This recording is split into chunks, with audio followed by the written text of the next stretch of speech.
उसके बाद हम लोग देखेंगे ट्राइग्लिसराइड। तो ट्राइग्लिसराइड क्या होता है, किसे कहते हैं, तो इसमें पहले पॉइंट में दिया हुआ है triglyceride are a type of fat.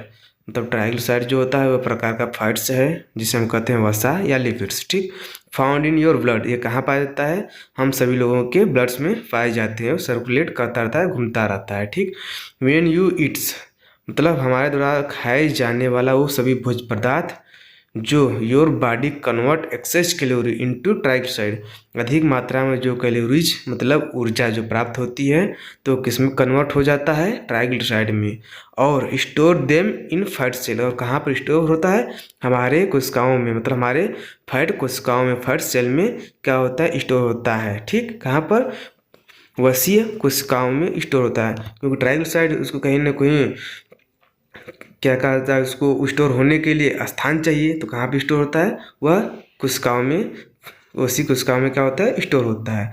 तो आइए हिंदी में देख लेते हैं हम लोग। ट्राइग्लिसराइड एक प्रकार की वसा है जो आपके खून में पाई जाती हैं। जब आप भोजन करते हैं तो आपका शरीर अतिरिक्त कैलोरी को ट्राइग्लिसराइड में बदल कर उन्हें कहाँ पर संग्रहित करता है, वसा कोशिकाओं में संग्रहित करता है। ठीक, उसके बाद हम लोग देखेंगे हाई ट्राइग्लिसराइड। अगला पॉइंट में है हाई ट्राइग्लिसराइड। ठीक, जिसे हम दूसरे नाम से हाइपर ट्राइग्लिसराइडेमिया के नाम से भी जानते हैं, उच्च ट्राइग्लिसराइड। ठीक, जिसे हम कहते हैं हाइपर ट्राइग्लिसराइडेमिया। ठीक, इसमें पहला पॉइंट में दिया हुआ high level of triglyceride can increase your risk of heart disease, stroke and पेनक्रियाटिक्स।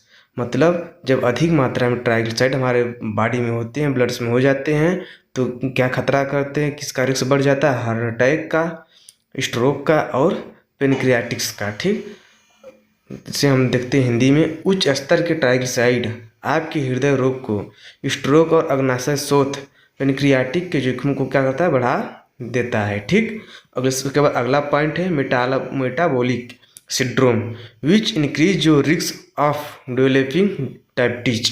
The metabolic syndrome जो होता है वह मधुमेह विकसित होने की जोखिम को क्या करता है, वह बढ़ा देता है। ठीक, मेटाबॉलिक सिंड्रोम उपापचय क्रियाओं को जब गड़बड़ होता है, सिंड्रोम हो जाता है, तो इसमें डायबिटिक्स होने की संभावना बढ़ जाती है।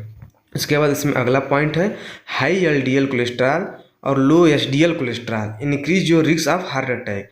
मतलब अधिक मात्रा में लो डेंसिटी लिपोप्रोटीन जो होते हैं, कोलेस्ट्रॉल होते हैं, बढ़ जाते हैं, और एचडीएल अच्छे कोलेस्ट्रॉल जो होते हैं, एचडीएल होते हैं, वो कम हो जाते हैं, तो हार्ट रिस्क का संभावना बढ़ जाती है, स्ट्रोक हो सकता है और अदर डिजीज की संभावना बढ़ जाती है। इसको हिंदी में देखें तो उच्च एलडीएल कोलेस्ट्रॉल या निम्न एचडीएल कोलेस्ट्रॉल आपके हार्ट अटैक, स्ट्रोक और अन्य बीमारियों के जोखिमों को क्या करता है, बढ़ा सकता है। ठीक, तो जब हम अधिक मात्रा में वसा भोज्य पदार्थों का ग्रहण करते हैं, वसा तेल खाते हैं, तो उसमें ट्राइग्लिसराइड की मात्रा बढ़ने लगती है। ठीक, तो हार्ट डिजीज, स्ट्रोक, डायबिटीज़ और अनेक प्रकार की बीमारियां बढ़ा देती हैं। ठीक, इसमें हम लोग देखेंगे फिगर आया हुआ है, इस फिगर में देखिए ट्राइग्लिसराइड में ब्लड वेसल्स है, इसमें ट्राइग्लिसराइड में पहले फिगर में दिया हुआ है माइल्ड, मतलब 150 से 199 mg पर डील रहता है, तो वह माइल्ड होता है। ठीक, ट्राइग्लिसराइड होता है, और इसमें इंडिकेट भी किया हुआ है आरबीसी को रेड से और फैटी फूड को, ट्राइग्लिसराइड को पीले रंग से इंडिकेट किया हुआ है। और उसमें सेकेंड में दिया हुआ है, सेकेंड में इसमें मॉडरेट, तो 200 से 499 के बीच में रहेगा, तो ये मॉडरेट है, मतलब माइल्ड से ज़्यादा हो चुका है, मतलब हमारे शरीर में ट्राइग्लिसराइड की मात्रा बढ़ रही है। उसका सीवियर कब होता है, जब 500 हो जाता है तो हमारे शरीर में सीवियर हो जाता है। ठीक, उसके बाद इसमें दिया हुआ triglyceride normal range and high levels mg पर डीएल में होता है, तो नॉर्मल रेंज क्या है, 150 से क्या होना, कम ही होना चाहिए ट्राइग्लिसराइड। बॉर्डर लाइन हाई, मतलब हाई है लेकिन बॉर्डर लाइन पर है, 150 से 199 के बीच रहता है तो बॉर्डर लाइन हाई कहा जाता है।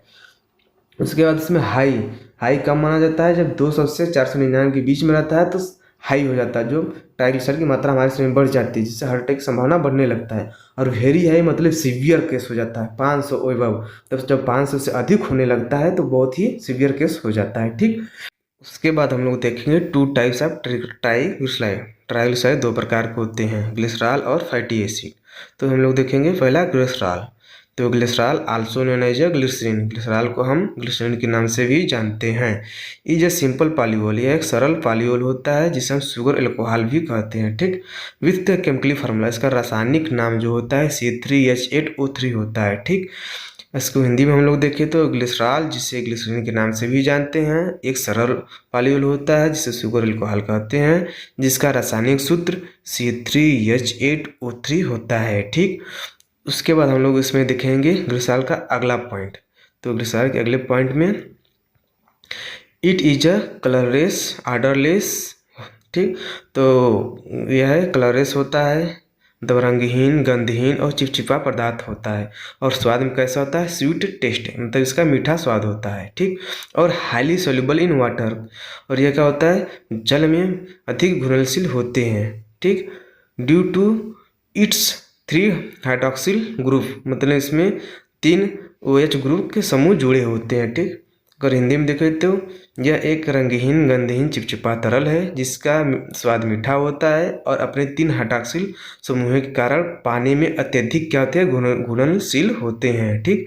उसके बाद है अगला point, where is glycerol found, मतलब ये कहाँ पाया जाता है, इन फैट्स एंड ऑयल्स, मतलब वसा और तेल में ग्लिसरॉल पाया जाता है। Glycerol is the backbone of triglyceride, then main type of fat in food and bodies, मतलब ग्लिसरॉल जो होता है वह ट्राइग्लिसराइड का रीढ़ का हड्डी होता है, ट्राइग्लिसराइड के रीढ़ का हड्डी होता है, जिससे हम लोग को चलने फिरने के लिए, उठने बैठने के लिए रीढ़ की हड्डी आवश्यकता होती है, इसीलिए इसे भी ट्राइग्लिसराइड को चलने फिरने के लिए ग्लिसरॉल की बहुत ही आवश्यकता होती है, ठीक, क्योंकि ये रीढ़ की हड्डी होता है, बैकबोन होता है। तो वसा और तेल में ग्लिसरॉल ट्राइग्लिसराइड का मुख्य ढांचा होता है, जो भोजन और शरीर में वसा का मुख्य प्रकार होता है, ठीक। उसके बाद हम दूसरा देखेंगे फार्मास्यूटिकल एंड मेडिसिन, इसका उपयोग फार्मास्यूटिकल और मेडिसिन बनाने में भी किया जाता है, ठीक। तो फार्मास्यूटिकल और चिकित्सा में त्वचा क्रीम, खांसी की सिरप और सपोजिटरी में उपयोग किया जाता है, ठीक। स्किन क्रीम और खांसी की सिरप बनाने में किया जाता है, ठीक।